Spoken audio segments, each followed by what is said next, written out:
Hello, Mr. Baddeley. Hello. Welcome. Glad you're here. We would like to ask you some questions about your newly to be released tarot. You claim you've discovered something groundbreaking in regards to the tarot. Could you tell us what led you to this discovery? As an artist interested in symbolism and mythology for years, I was eventually led to discover the pictures in the tarot deck and the images you find there.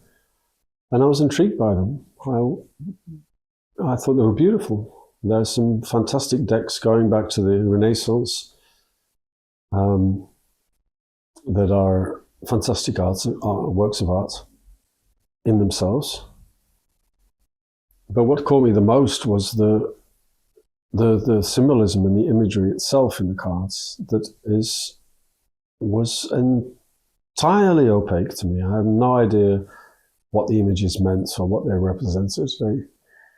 They clearly represented something very specific, but it was absolutely not clear as to what they meant. So after lots of research and asking around and reading, what does these pictures in the tarot mean, I quickly realized that nobody knows.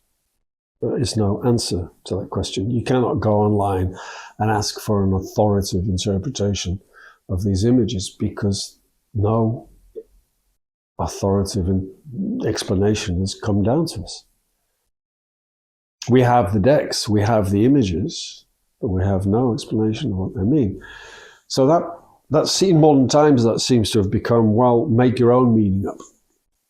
And many people do, or they interpret them as best they can based on the knowledge that they understand, which is pretty much what I've done. Only I've seemed to have stumbled across the actual meaning of the cards and can prove it. Could you elaborate on that? The imagery of the cards becomes clear once you realize that each card illustrates a myth. How did you discover that?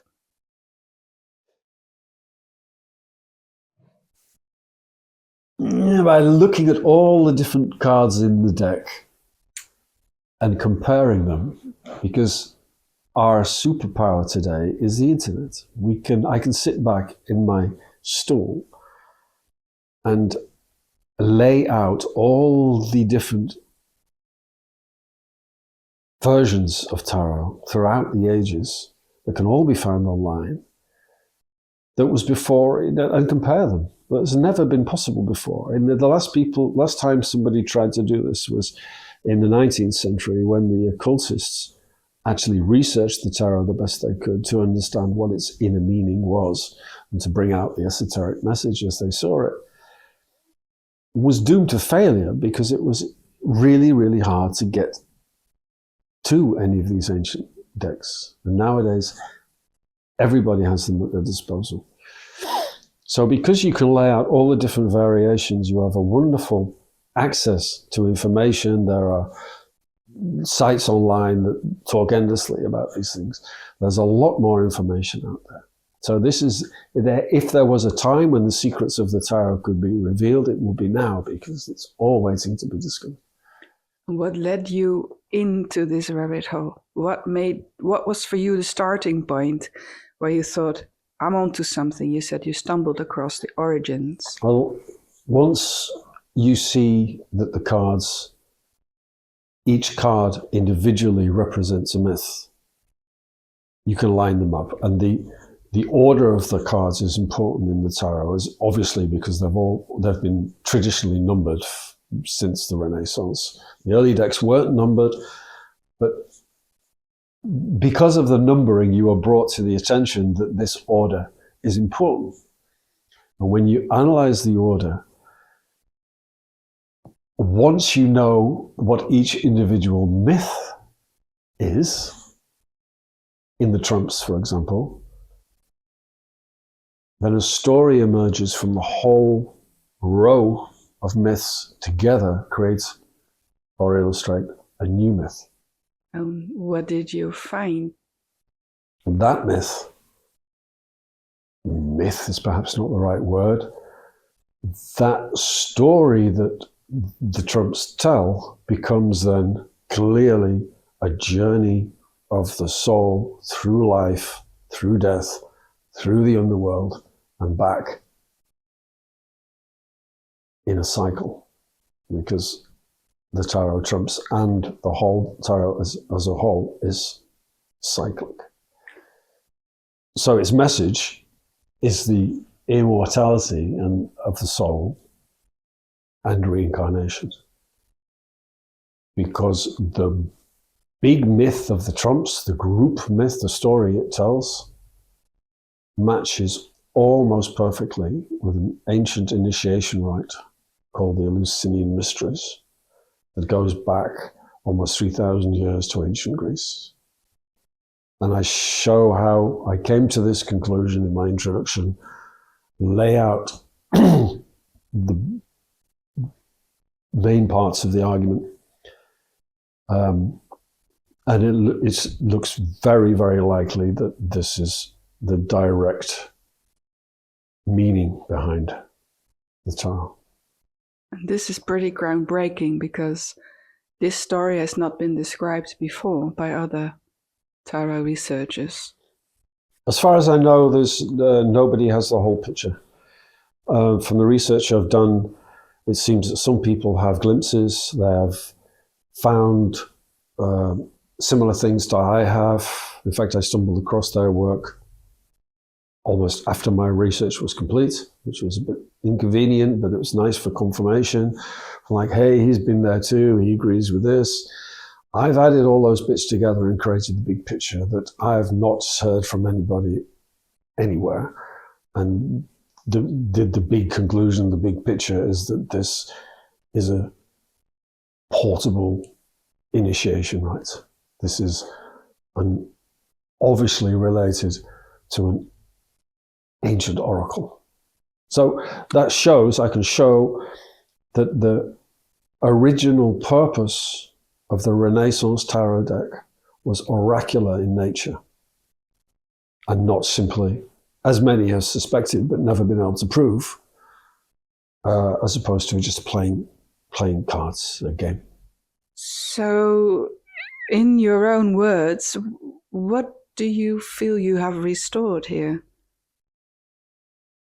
Well, this deck is an attempt not to create something new, but to recreate something old.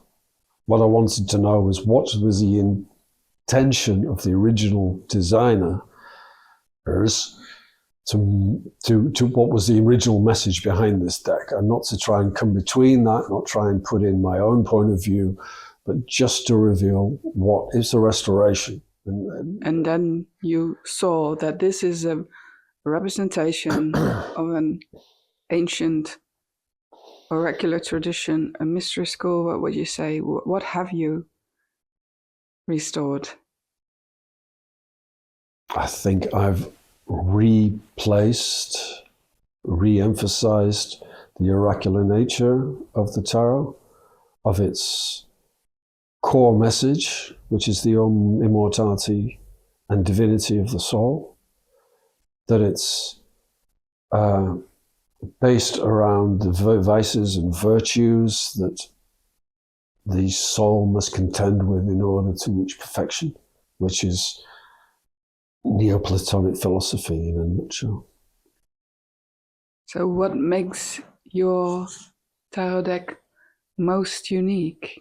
Well, I think there's very few tarot decks out there that can claim they have a working directly related to an ancient initiation rite. So if I could sum that up, you have discovered and reconstructed the original intention behind the tarot deck, which was to make a portable representation of an initiation rite from the Eleusinian Mysteries. Right. And the oracular, how does it relate to the oracular?